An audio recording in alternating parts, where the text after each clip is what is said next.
Get exclusives. Okay, so now we have time for a discussion segment. So I'm definitely excited for this one. This will be cool. This will definitely be cool. So let me take a drink of water here, and then we can dive into this, my friends. So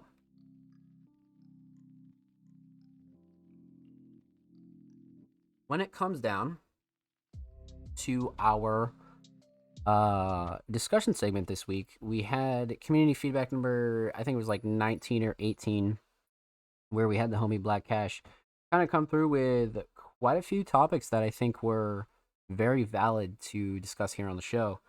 I think there's like a good like four or five of them, but the one that we're going to talk about here today is, should festivals only promote local artists?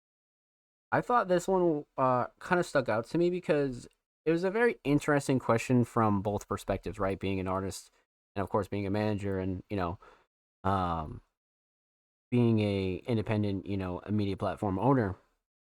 I thought that this one was very interesting. So again, topic of discussion: should festivals only promote local artists? Well, this is going to be interesting. So the short answer, in a perfect world, for sure. You know what I mean? In a perfect world, for sure. I definitely think there's room for, you know, festivals that really are only just purely local talent, which I think is a great thing. You know what I mean? I think when it comes to, I don't know about major festivals, because, major festivals have a lot more funding than like local festivals and kind of independent festivals. So there's a couple of ways that you could chop this up, but we'll talk about local festivals first.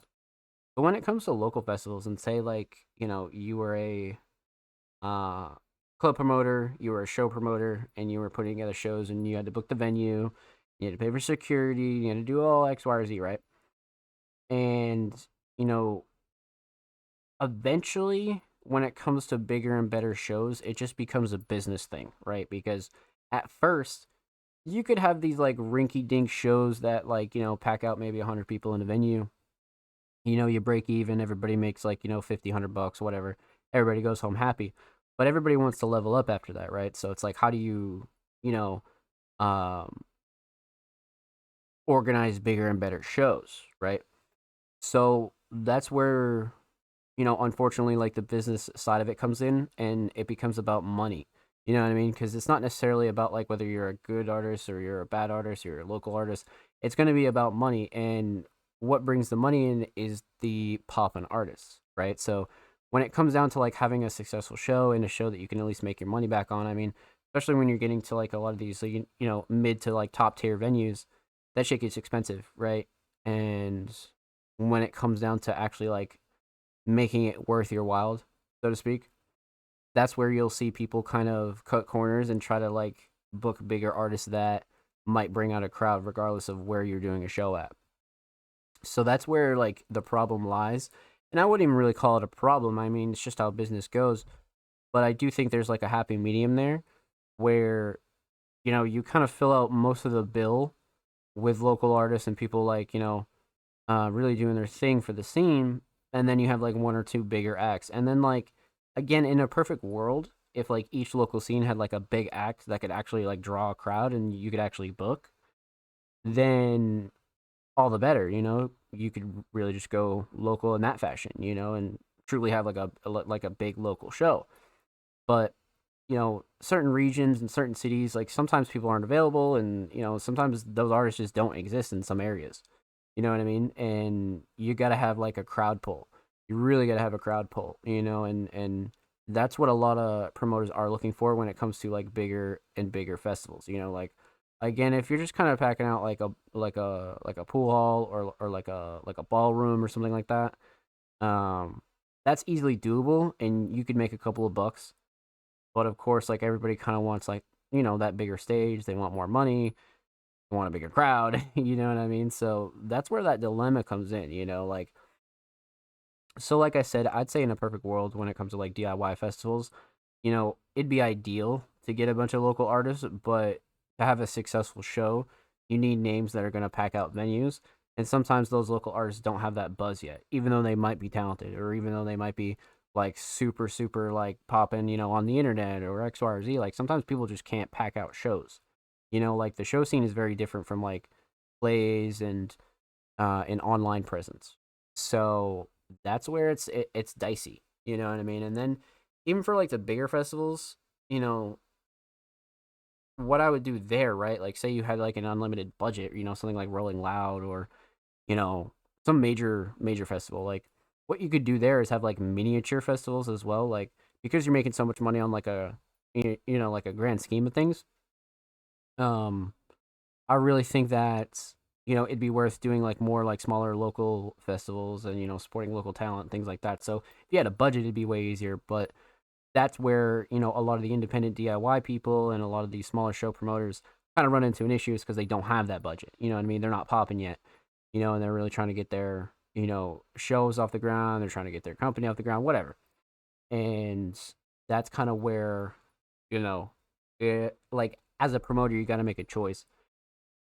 um, but as an artist, it's like shitty. You know what I mean? It's definitely shitty to get like shafted for shows in your hometown, but it's also like if you could like pack out a crowd, then you probably wouldn't be shafted. You know what I mean? Like even if you could bring a crowd at like a mid tier level, you'll probably get booked anyway. You know what I mean? Like you don't see a lot of people that are like actually popping not get booked. Like it's like these days, it's really easy to throw your own show, and that's really what a lot of smaller artists started doing. you know? And I think that's like a big thing now is, booking your own shows and kind of running your own shows in that fashion as to where you can get your experience up, you can get your feet wet, you can get, your stage presence, you can work on your mic skills, and, it doesn't break the bank, because you could rent out, a small ballroom for, 120 bucks a night, pack it out with 50 people, hire some security, there's your DIY show. You know what I mean? Like it's not that crazy, especially in 2025.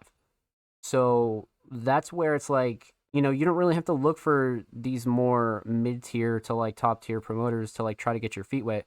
You could really just book your own show or get involved with a crew that's already booking their own shows.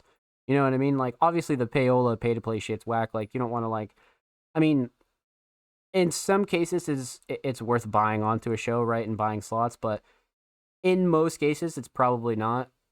you know it depends on like who's on the bill and like how the tickets are being ran and things like that kind of gets a little political.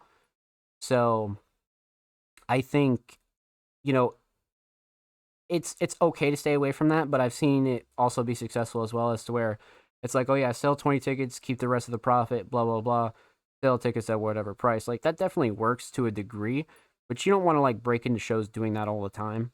I definitely don't think that that's like a smart idea at all. But I mean, again, if you're getting your feet wet and you're trying to like build yourself like a local name, I could see that being successful for like a summer or two. You know what I mean? I could totally see that. But again, that's not something that I would like totally rely on. Again, that's where you can get trapped in that weird like local loop where you're just like performing at the same venues, performing at the same bars. It's kind of that cover band you know, effect, where you're just performing at the same places for the rest of your life, like it's like fucking the Twilight Zone. So you don't want to do that.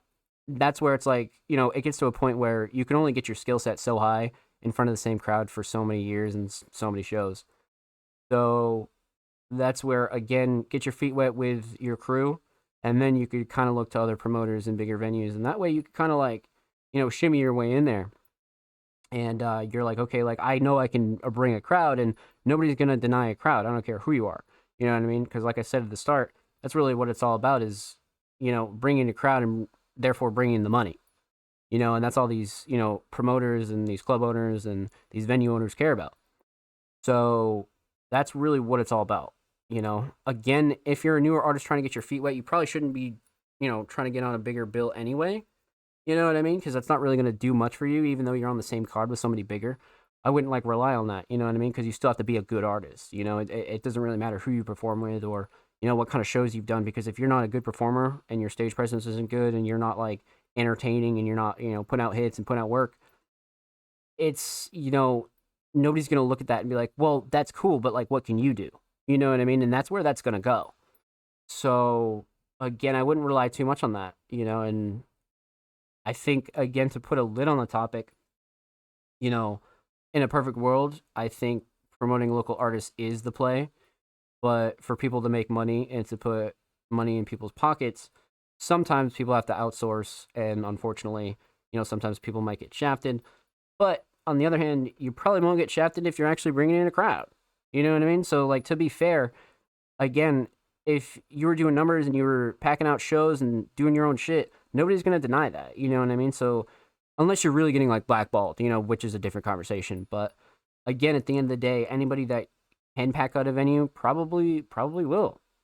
So that's that on that. But great topic, great topic, and it's really just all about growing the independent and the DIY show scene. So the more independently ran shows there are, the better.